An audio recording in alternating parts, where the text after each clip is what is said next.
Ai chế nhà cho được cơ mua chứ. Cái chuyện này à.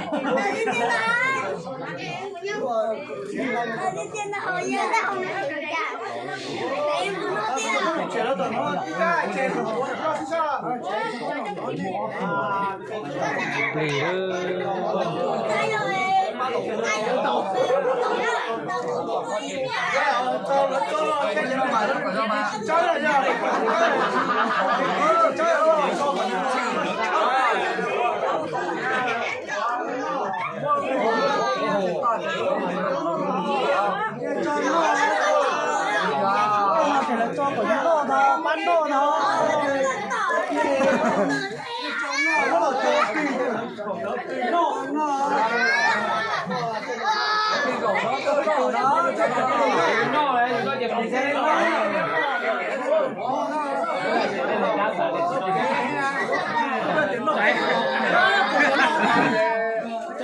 Chuyện lâu đi chơi.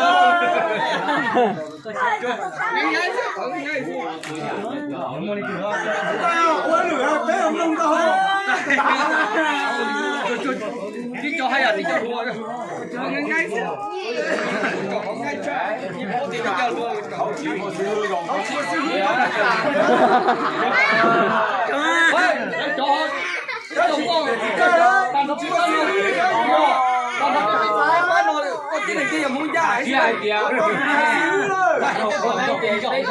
Không đẩy té nữa. Đi vào mà đầu xe không cái lại té nữa.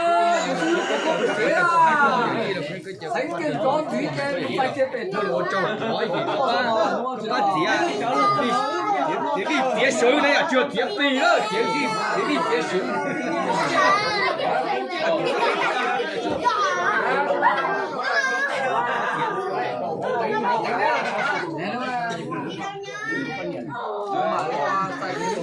có tôi qua đây có tôi có bỏ à để để bỏ được không tha mẹ thôi có tha lỗi ô chả để ô còn lại cho này à kho tha mẹ con rồi cho ô chả này không có bỏ chưa chả được cái chuyện đấy cái kho đấy cái co thì nó đâu cái cho nó xấu chỉ con tay con đau mũ nữa đó thì sẽ có tôi ông tía là tôi để có thật thải cái đấy ô đó chạy theo hòn đá chạy chế bị co lông trà lâu chén gì đó vậy ý như chén